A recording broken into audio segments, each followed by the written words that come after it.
हर धर्म में दान करने का बहुत महत्व माना जाता है। सनातन धर्म में भी दान का महत्व बताया गया है। माना जाता है कि दान करने से मनुष्य का इस लोक के बाद परलोक में भी कल्याण होता है। लेकिन आज के बदलते समय में लोगों के लिए दान का अर्थ केवल धन दान तक ही सीमित रह गया है। चाहे इसे समय की कमी कहें या कुछ और, दान कर्म को पुण्य कर्म में जोड़ा जाता है। भारतीय संस्कृति में वैदिक काल से ही दान करने की परंपरा चली आ रही है। हिंदू सनातन धर्म में 5 प्रकार के दानों का वर्णन किया गया है।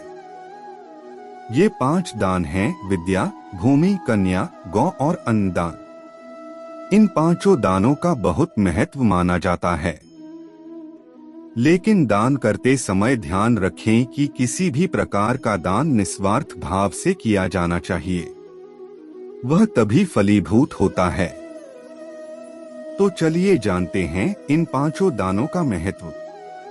वीडियो में आगे बढ़ने से पहले चैनल पर पहली बार आए हैं तो लाइक सब्सक्राइब जरूर करें। अधिक समय न लेते हुए हम अपनी प्रस्तुति आरंभ करते हैं। मित्रों, यह तो आप सभी जानते ही है कि दान से बड़ा कोई धर्म नहीं होता। आज हम इन्हीं दान के बारे में एक एक करके जानेंगे कि दान का क्या महत्व है। सबसे पहले नंबर पर है भूमि दान। पहले के समय में राजाओं द्वारा योग्य और श्रेष्ठ लोगों को भूमि दान किया जाता था। भगवान विष्णु ने बटुक ब्राह्मण का अवतार लेकर 3 पग में ही तीनों लोक नाप लिए थे। यदि सही प्रकार से इस दान को किया जाए तो इसका बहुत महत्व होता है। यदि आश्रम, विद्यालय, भवन, धर्मशाला, प्याऊ, गौशाला निर्माण आदि के लिए भूमि दान किया जाए तो श्रेष्ठ रहता है। और दूसरे नंबर पर है गौदान। सनातन संस्कृति में गौदान को विशेष महत्व माना जाता है।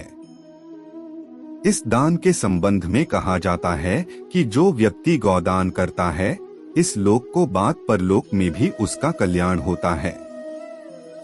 दान करने वाले व्यक्ति और उसके पूर्वजों को जन्म मरण के चक्र से मुक्ति प्राप्त होती है। और वही तीसरे नंबर पर है अन्नदान। अन्नदान करना बहुत ही पुण्य का कार्य होता है। यह एक ऐसा दान है जिसके द्वारा व्यक्ति भूखे को तृप्त कराता है। यह दान भोजन की महत्वता को दर्शाता है। सभी प्रकार की सात्विक खाद्य सामग्रियां इसमें समाहित हैं। और चौथा है कन्यादान। कन्यादान को महादान कहा जाता है। सनातन धर्म में कन्यादान को सर्वोत्तम माना गया है। यह दान कन्या के माता पिता द्वारा उसके पाणिग्रहण संस्कार पर किया जाता है। इस दान में माता पिता अपनी पुत्री का हाथ वर के हाथ में रखते हुए संकल्प लेते हैं और उसकी समस्त जिम्मेदारियां वर को सौंप देते हैं। अब आता है 5वां विद्यादान। विद्या धन का दान गुरु वरिष्ठ सलाहकार योग्य द्वारा प्रदान किया जाता है। इस दान से मनुष्य में विद्या, विनय और विवेकशीलता के गुण आते हैं, जिससे समाज और विश्व का कल्याण होता है। भारतीय संस्कृति में सदियों से गुरु शिष्य परंपरा में विद्या दान चला आ रहा है। विद्या एक ऐसा धन है जो बांटने से और भी बढ़ता है। मित्रों, आशा करते हैं आपको यह प्रस्तुति अच्छी लगी होगी।